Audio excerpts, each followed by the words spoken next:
আপু, কেমন আছেন আমার প্রিয় বোনেরা? আশা করি আল্লাহর রহমতে সবাই ভালো আছেন।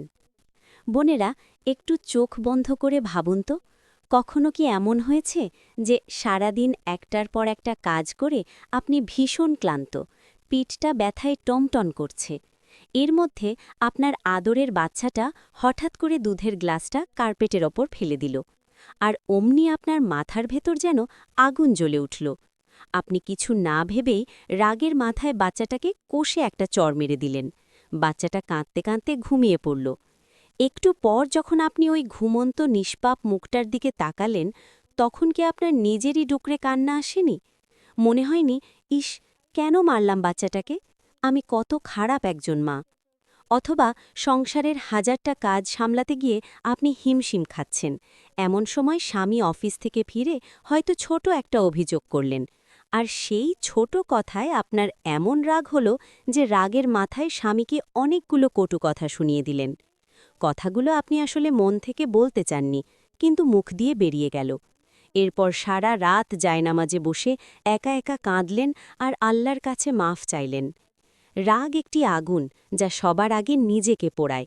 আমরা অনেকেই এই রাগ নিয়ন্ত্রণ করতে চাই, কিন্তু পারি না। বারবার প্রতিজ্ঞা করি আর বারবার হেরে যাই। শেষে হতাশ হয়ে ভাবি, আমাকে দিয়ে কিচ্ছু হবে না, আমার স্বভাবটাই খারাপ। না আমার প্রিয় বোনেরা, নিজেকে একদম দোষ দেবেন না। আপনি খারাপ নন, আপনার পরিস্থিতি আপনাকে ক্লান্ত করে দিয়েছে। আজকের এই ভিডিওতে আমরা রাগ নিয়ন্ত্রণের এমন কিছু জাদুকরী পদ্ধতি জানব যা স্বয়ং আমাদের নবীজি সাল্লাল্লাহু আলাইহি ওয়াসাল্লাম আমাদের শিখিয়ে গেছেন। পাশাপাশি কিছু মনস্তাত্ত্বিক উপায় জানব যা আপনাকে একজন শান্ত, প্রশান্তির মানুষে পরিণত করবে ইনশাআল্লাহ। ভিডিওটি একটু বড়, কিন্তু আমি কথা দিচ্ছি এই ভিডিওটি আপনার জীবনের জন্য খুব জরুরি, তাই শেষ পর্যন্ত আমার সাথে থাকার অনুরোধ রইল। বোনেরা, রাগ হল মানুষের একটি স্বাভাবিক প্রবৃত্তি। আল্লাহ তাআলা আমাদের ভেতরে এই অনুভূতিটি দিয়েছেন। কিন্তু এই রাগের লাগাম যখন আমাদের হাতছাড়া হয়ে যায়, তখনই শুরু হয় যত বিপত্তি। ইসলামে এই রাগের বিষয়ে খুব সুন্দর একটি দৃষ্টিভঙ্গি আছে। আমরা সাধারণত ভাবি যে মানুষটা জোরে চিৎকার করতে পারে, যে রাগের সময় টেবিল চাপড়ে কথা বলতে পারে, বা যে গায়ের জোরে অন্যকে হারিয়ে দিতে পারে, সেই বুঝি সবচেয়ে শক্তিশালী। কিন্তু আমাদের প্রিয় নবীজি সাল্লাল্লাহু আলাইহি ওয়াসাল্লাম কি বলেছেন জানেন? সহি বুখারী শরীফের একটি হাদিসে নবীজি বলেছেন, কুষ্টিগীর বা শক্তিশালী সে নয় যে অন্যকে কুষ্টিতে হারিয়ে দেয়, বরং প্রকৃত শক্তিশালী সেই যে রাগের সময় নিজেকে নিয়ন্ত্রণ করতে পারে। একটু ভেবে দেখুন বোনেরা, কত বড় কথা। আপনি যখন রাগে কাঁপছেন, যখন আপনার মনে হচ্ছে এক্ষুনি হাতের কাছের জিনিসটা ছুঁড়ে ফেলি বা একটা কড়া কথা শুনিয়ে দিই, ঠিক সেই মুহূর্তে যদি আপনি নিজেকে আটকে রাখতে পারেন, আল্লাহর রাসূলের চোখে আপনিই হলেন সবচেয়ে শক্তিশালী নারী। আপনিই আসল বীর। শয়তান সবসময় চায় আমরা রাগের মাথায় এমন কিছু করে ফেলি যাতে আমাদের ভালোবাসার সম্পর্কগুলো নষ্ট হয়ে যায়। স্বামী স্ত্রীর মাঝে দূরত্ব তৈরি হয়, বাচ্চাদের মনে মায়ের প্রতি ভয় ঢুকে যায়। রাগ হল শয়তানের পক্ষ থেকে আসা আগুনের স্ফুলিঙ্গ। এই আগুনে শয়তান আমাদের দুনিয়ার সুখ শান্তি এবং আখেরাতের ঈমান দুটোই পুড়িয়ে ছাই করে দিতে চায়। এখন প্রশ্ন হল, আমরা এত রাগ করি কেন?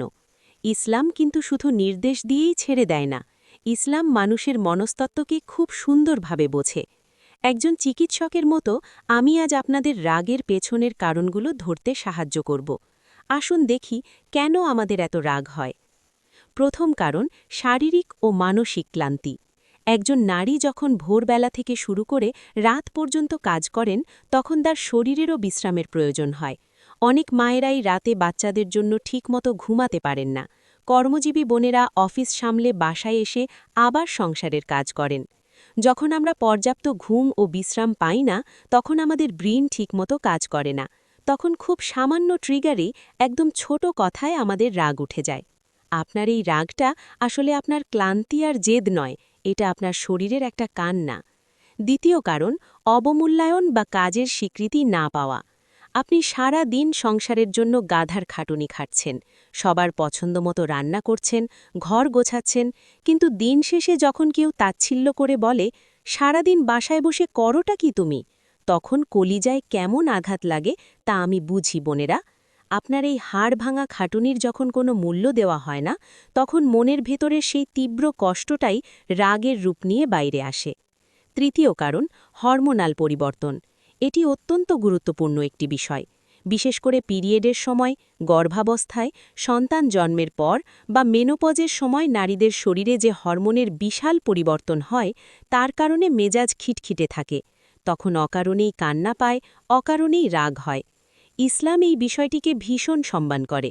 এজন্যই তো বিশেষ দিনগুলোতে আল্লাহ তাআলা মা বোনদের নামাজ ও রোজার মতো ফরজ ইবাদত থেকেও ছুটি দিয়েছেন। আল্লাহ বোঝেন আপনার কষ্ট, তাহলে আপনি কেন নিজেকে দোষ দেবেন? চতুর্থ কারণ, মনের কথা চেপে রাখা। আমরা মেয়েরা খুব চাপা স্বভাবের হই। কেউ কষ্ট দিলে বা খারাপ কথা বললে আমরা তা জমিয়ে রাখি, প্রকাশ করি না। দিনের পর দিন কষ্ট জমতে জমতে বুকের ভেতর একটা পাহাড় হয়ে যায়। পরে একদিন খুব সামান্য একটা বিষয় তা আগ্নেয়গিরির বিস্ফোরণের মতো রাগের মাধ্যমে বের হয়ে আসে। বোনেরা, আমরা তো কারণগুলো জানলাম।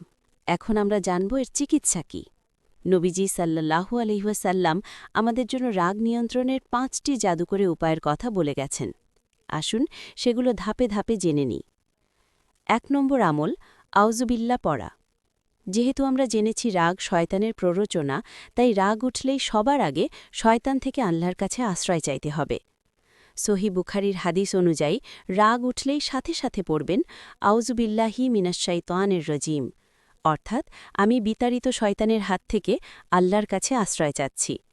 দরকার হলে বারবার পড়বেন, দেখবেন ভেতরের আগুনটা একটু একটু করে কমতে শুরু করেছে।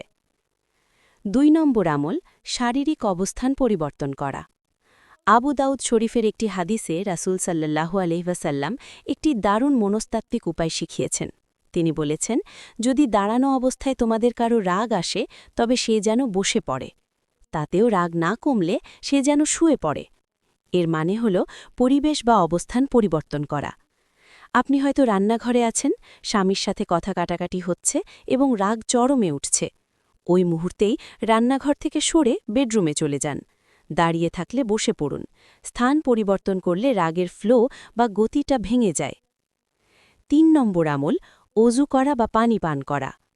আগুন থেকে তৈরি শয়তান, আর আমরা জানি আগুন নেভায় পানি। আবু দাউদ শরীফের হাদিসে নবীজি বলেছেন, রাগ উঠলে সাথে সাথে গিয়ে অজু করে নিতে। অজুর ঠান্ডা পানি যখন চোখে মুখে লাগে, তখন শরীরে একটা শীতল প্রশান্তি তৈরি হয়, স্নায়ুগুলো শান্ত হয়ে যায়। অজু করা সম্ভব না হলে অন্তত 1 গ্লাস ঠান্ডা পানি পান করুন, দেখবেন রাগ জাদুর মতো কমে গেছে। 4 নম্বর আমল, চুপ হয়ে যাওয়া। রাগ উঠলে আমাদের জবান বা মুখ সবচেয়ে বেশি ক্ষতি করে। আমরা এমন সব কথা বলে ফেলি যার জন্য সারা জীবন পচতাতে হয়। মুসনাদে আহম্মদ গ্রন্থের একটি হাদিসে নবীজি বলেছেন, যখন তোমাদের কারো রাগ আসে সে যেন চুপ থাকে। বোনেরা, রাগের সময় একেবারে বোবা হয়ে যান, দাঁতে দাঁত চেপে চুপ থাকুন। ওই সময়টাতে কোনো উত্তর দেবেন না। ভাববেন, আমি এখন যাই বলবো ভুল বলবো, তাই আমি এখন কিচ্ছু বলবো না। এই একটি অভ্যাস আপনার সংসারকে অনেক বড় ভাঙনের হাত থেকে বাঁচিয়ে দেবে। 5 নম্বর আমল, মাফ করে দেওয়া এবং জান্নাতের আশা করা। সবশেষে, যে ব্যক্তি আপনার ওপর রাগিয়ে দেওয়ার মতো কাজ করেছে, তাকে আল্লাহর সন্তুষ্টির জন্য মাফ করে দেওয়া। জামে তিরমিজি শরীফের একটি হাদিসে নবীজি বলেছেন, যে ব্যক্তি রাগ করার বা প্রতিশোধ নেওয়ার ক্ষমতা থাকা সত্ত্বেও নিজের রাগ হজম করে নেয়, আল্লাহ তাআলা কিয়ামতের দিন তাকে সমস্ত সৃষ্টির সামনে ডেকে জান্নাতের যে কোনো হুর বা নেয়ামত বেছে নেওয়ার অধিকার দেবেন। সুবহানাল্লাহ। একবার ভাবুন তো, আজকের এই ছোট্ট রাগটা হজম করার জন্য কাল হাসরের ময়দানে আল্লাহ আপনাকে কত বড় সম্মান দেবেন। এখন আপনাদের মনে কিছু প্রশ্ন আসতে পারে। আসুন বাস্তব জীবনের এমন 2টি প্রশ্নের উত্তর আমরা হানাফি ফিকহের আলোকে জেনে নিই। প্রথম প্রশ্ন, কেউ যদি বারবার আমাকে অন্যায়ভাবে অপমান করে, খোঁচা দিয়ে কথা বলে, তখনও কি রাগ করা হারাম? দেখুন বোনেরা, অন্যায়ের প্রতিবাদ করা বা নিজের সম্মান ও অধিকার আদায়ের জন্য দৃঢ়ভাবে কথা বলা ইসলামে সম্পূর্ণ জায়েজ। কিন্তু প্রতিবাদ করতে গিয়ে চিৎকার চেঁচামেচি করা, গালিগালাজ করা বা জিনিসপত্র ভাঙচুর করা ইসলাম সাপোর্ট করে না। আপনি শান্ত কিন্তু অত্যন্ত দৃঢ় গলায় আপনার অপছন্দের কথাটি বুঝিয়ে বলুন। নিজের একটা বাউন্ডারি বা সীমারেখা তৈরি করুন। দ্বিতীয় প্রশ্ন, রাগের মাথায় স্বামীকে তালাকের কথা বলে ফেললে বা আল্লাহর কসম খেয়ে বসলে কি হবে? আমাদের হানাফি ফিকহের অনুযায়ী ইসলামে তালাকের অধিকার সরাসরি পুরুষকে দেওয়া হয়েছে। মহিলারা মুখে তালাক উচ্চারণ করলেই তালাক হয়ে যায় না, তাই রাগের মাথায় স্বামীকে তালাক দিলে তার কোনো আইনি ভিত্তি নেই। তবে এটি একটি ভয়ঙ্কর গুনাহের কাজ এবং চরম বেয়াদবি। এ থেকে তওবা করতে হবে।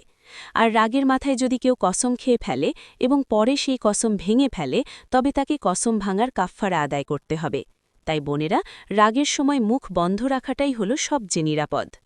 ইসলামী সমাধানের পাশাপাশি আপনাদের জন্য আমার বোন হিসেবে কিছু মনস্তাত্ত্বিক টিপস বা পরামর্শ রইল। প্রথম টিপস, নিজের জন্য সময় বের করুন। বোনেরা, আপনি কোনো রোবট নন। সারাদিনে অন্তত ২০টা মিনিট সব কাজ ফেলে শুধু নিজের মতো করে কাটান। এই সময়টায় আপনি কোরআন তেলাওয়াত করতে পারেন, বারান্দায় বসে ১ কাপ চা খেতে পারেন বা পছন্দের কোনো বই পড়তে পারেন। নিজেকে রিচার্জ করুন। দ্বিতীয় টিপস, ৩ সেকেন্ডের রুল মেনে চলুন। রাগের সময় ৩ সেকেন্ডের রুল খুব কাজ করে। কেউ আপনাকে রাগানোর মতো কথা বললে সাথে সাথে উত্তর না দিয়ে মনে মনে ১, ২, ৩ গুনুন। জোরে একটা লম্বা শ্বাস নিন এবং ছাড়ুন। এই ৩ সেকেন্ডেই আপনার ব্রেন লজিক্যালি চিন্তা করার সময় পেয়ে যাবে এবং রাগের তীব্রতা অনেকখানি কমে যাবে। তৃতীয় টিপস, দৃষ্টিভঙ্গি বদলান। আপনার বাচ্চা বা আপনার স্বামী তারা কিন্তু আপনার শত্রু নন। বাচ্চার দুষ্টুমিগুলো সাময়িক, কিন্তু সে তো আপনার কলিজার টুকরা। স্বামী হয়তো রাগের মাথায় কিছু বলেছেন, কিন্তু দিনের শেষে তিনিই তো আপনার নির্ভরতার জায়গা। তারা আপনার জান্নাতের পথ। তাদেরকে মাফ করতে শিখুন। দেখবেন নিজের মনটাই সবচেয়ে বেশি হালকা লাগছে। ভিডিওর একদম শেষ পর্যায়ে চলে এসেছি আমরা। আসুন আমরা আমাদের রবের কাছে একটু হাত তুলি, একটু কায়মনোবাক্যে দোয়া করি। হে আল্লাহ, হে আমাদের রব্বুল আলামিন, আপনি তো অত্যন্ত সহনশীল ও ক্ষমাশীল। আপনি তো পরম দয়ালু। দয়া করে আমাদের অন্তর থেকে সমস্ত অহেতুক রাগ, জেদ আর ক্ষোভ দূর করে দিন। হে আল্লাহ, আমাদের জবান ও আমাদের হাত থেকে আমাদের পরিবারকে, আমাদের আদরের সন্তানদেরকে এবং আমাদের স্বামীদের নিরাপদ রাখুন। আমাদের অন্তরকে প্রশান্ত করে দিন মাবুদ। শয়তানের ধোঁকা থেকে আমাদের সংসারগুলোকে হেফাজত করুন। আমাদের প্রত্যেকটি বোনকে আপনি খাদিজা এবং আয়েশা রাদিয়াল্লাহু আনহুমার মতো ধৈর্যশীল ও উত্তম চরিত্রের অধিকারী বানিয়ে দিন। আমিন ইয়া রাব্বাল আলামিন। প্রিয় বোনেরা, ভিডিওটি যদি আপনাদের একটুও উপকারে আসে তাহলে এখনই কমেন্ট বক্সে লিখুন, ইয়া আল্লাহ, আমাকে রাগ নিয়ন্ত্রণ করার শক্তি দান করো। রাগ একটি স্বাভাবিক রিপু ঠিকই, কিন্তু এর ক্ষতিকর প্রভাব থেকে বাঁচতে এই ভিডিওটি আপনার পরিবারের অন্য নারীদের সাথে, আপনার প্রিয়জনদের সাথে বেশি বেশি শেয়ার করুন। হয়তো আপনার একটি শেয়ারে কোনো এক বোনের সংসার ভাঙার হাত থেকে বেঁচে যাবে, কোনো এক মা তার সন্তানকে মারধরের হাত থেকে নিজেকে গুটিয়ে নেবে। আর হ্যাঁ, চ্যানেলটি সাবস্ক্রাইব করতে একদম ভুলবেন না। ইনশাআল্লাহ দেখা হবে পরবর্তী ভিডিওতে নতুন কোনো সমাধান নিয়ে। সে পর্যন্ত ভালো থাকবেন, সুস্থ থাকবেন, দিনের পথে থাকবেন। আসসালামু আলাইকুম ওয়া রাহমাতুল্লাহ।